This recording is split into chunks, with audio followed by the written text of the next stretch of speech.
it's time for another episode of Jason's Game Room, where I'm bringing you gaming talk every week. All gaming all the time, because what else is there besides gaming? Seriously. Today I'm going to go into depth and comment on gaming consoles far and wide. Now, obviously, because I was born in 1980, there were systems that came out pre-1980 that I don't have a lot of experience with and or never played or owned or never bothered with the exception being a ColecoVision, because I remember someone having a ColecoVision, and was that late 70s or early 80s? I can't remember. Anyways, I wasn't a big fan of it, but the first thing I want to discuss is the original Nintendo, the NES. Now, I didn't have one when they first came out. As I mentioned in a previous episode, I'm not from a rich family. We couldn't afford that, but I had friends that had it, including my best friend at the time, so I did play a wide variety of games when I was over at his house. And because this was the 80s and people weren't completely addicted to video games as of yet, we often played maybe a half hour of games in between trading baseball cards, because that was the big thing for us when I was growing up, was baseball cards and baseball stickers. But anyways, I'm getting off topic. The original Nintendo, in my opinion, was one of the best systems to ever come out. Now, I know, well, on all the progression since then, with the graphics of the PS4 and the way game consoles have evolved over the decades, you're going to say that that's kind of weird. But look at it from this perspective. It was one of the first mainstream consoles that took off. It had Super Mario Brothers, which is a legendary game in itself. And it had a lot of classic titles that could be enjoyed no matter what, and a lot of them by two players. That being, again, Super Mario Brothers. I can't really consider Duck Hunt a classic because it was kind of dull, but because some of us tried to shoot the dog. But Excite Bike, the original Kung Fu, Jackal, Teenage Mutant Ninja Turtles. I hate to say Contra because I was never a big fan of Contra, but yes, one of the original Castlevania games, like the list goes on, the original Zelda. Metroid for NES was an amazing game, and it was the precursor to Super Metroid on the Super Nintendo, which I'll get into later. But I honestly still believe to this day that the NES is one of the best systems to come out, and was it a few years ago or so now when the classic NES Mini came out and everybody ate that up, and unfortunately I wasn't able to get one, but that's life. My first system that I have fond memories of was the Nintendo Game Boy. And it's often overlooked because of the two-color green and gray screen, but it was actually a really good system, and you could get a lot of accessories for it. By the time I had traded it in for something else, I had a custom carry bag that fit pretty much all my games, magnifier, booster speakers. It was great. And Super Mario Land itself, even Super Mario Land 2, 6 Golden Coins, those were amazing games. Radar Mission, Yoshi, Tetris was big. Like, there's a lot of overlooked games for Nintendo Game Boy that were amazing. Metroid 2, The Return of Samus, and the Zelda game. Amazing, amazing games for that system. And we're talking about a basic system that made gaming not only portable, but fun. And I miss it, I really do. I even, many years later, I bought a Game Boy Advance SP, the one that folds, and I was playing things on that. And I kind of regret giving that up because that was a fun little thing to have.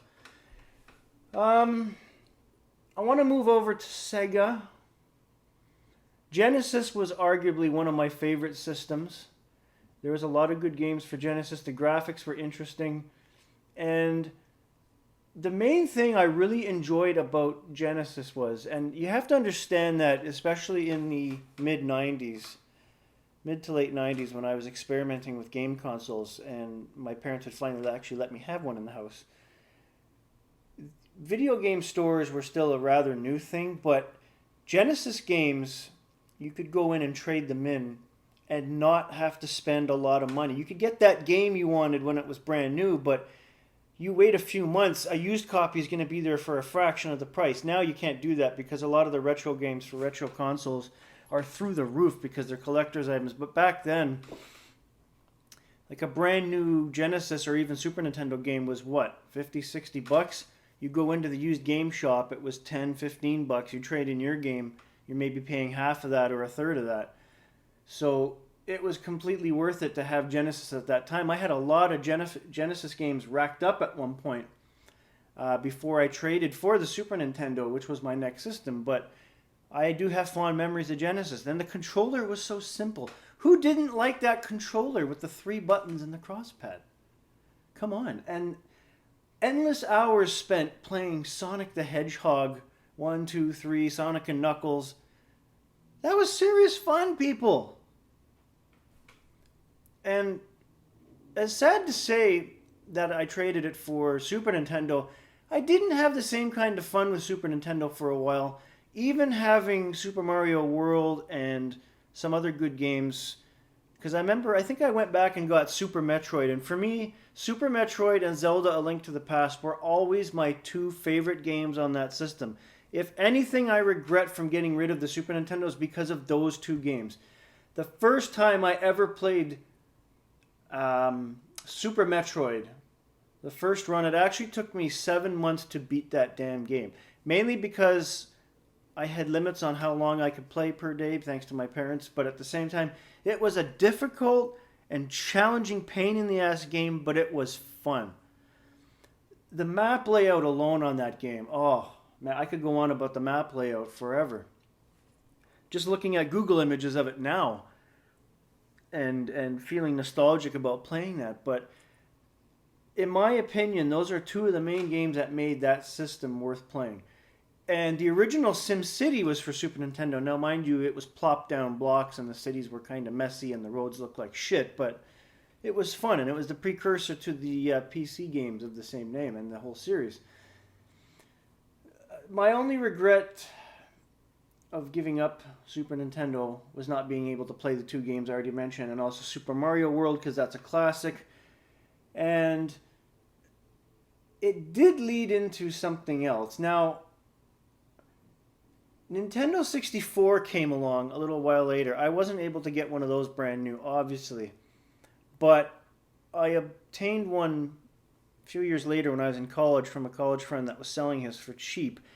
And in terms of N64, it was probably one of the systems that didn't have as many games I liked as the other systems up until that point. And that's saying a lot because they were great games for the N64, but the genres and everything that was out there, there wasn't much that interested me. Star Wars Rogue Squadron was an amazing, amazing game, as well as, what was that game called that I spent a little bit of time on that I got frustrated with? I can't remember, but if you are like me and you had a Nintendo 64, the main game you were playing was GoldenEye, and as far as I'm concerned, that was one of the best games of all time. Not only could you unlock, I wouldn't say cheats, but certain options. Okay, some of them were cheats, but you'd go in there and you can adapt it. You could adapt the option for paintball mode, which was fun if you were playing in multiplayer, and having the ability to play against 3 of your friends on the TV in multiplayer, that was amazing. GoldenEye, I believe, will go down as one of the better games of all time. I don't think they should have remade it for the PS3. I have played the PS3 version of GoldenEye and it's shit. It just doesn't feel like the same game. I know the graphics are improved and they've added more detail to the levels and made them more extensive. It just does not feel like the same game. It was not as fun. I don't even think I got a third of the way through and I got extremely bored of it because you just can't top that original GoldenEye. And in talking about GoldenEye, it makes me think of when the original PlayStation came out and they tried first-person games like that. Not all of them were very good. As much as I liked the PSX, I had one. The games were basic, and there were only certain genres of games that had titles worth playing, and that would be the original Grand Theft Auto series, 1 and 2, and GTA London. Those weren't too bad. The original Gran Turismo, I want to say Spyro, but Earthworm Jim, but it's tough because my collection of PSX games was never that extensive. There wasn't that much there. It wasn't until the PS2 where everything started coming into its own with PlayStation, and you wanted to. I think PS2 was the system where I had the most games. It really was. I don't know if any of you guys out there had as big of a collection of PS2 games as I did. Mind you, I got the music, but PS2 is one of the best systems to come out. You could start to go online with it. It had great titles. And as a precursor for the PS3, PS2 is just an amazing system all around. That is about it for today's show. I don't want to get into anything that's too new. I could go on and on about the PS3 because it's been one of my favorite systems ever, but I'm not going to. I don't give a damn about the PS4 mainly because I couldn't afford it, and I'm not interested in spending oodles and oodles of money on new systems anymore when I've got things to do. I still have a decent collection of PS3 games which I'm playing, like Skyrim and Grand Theft Auto 5, because they never get old. But anyways, thanks for coming by and listening to another episode. I want to hear from you. Tell me the systems you owned. Tell me what your favorite system and games for that system were. And let me know what you were thinking back in those days when you were playing those systems. And as always, don't forget to like, share, and subscribe to this channel. We'll have more gaming for you every week. Game on, everybody.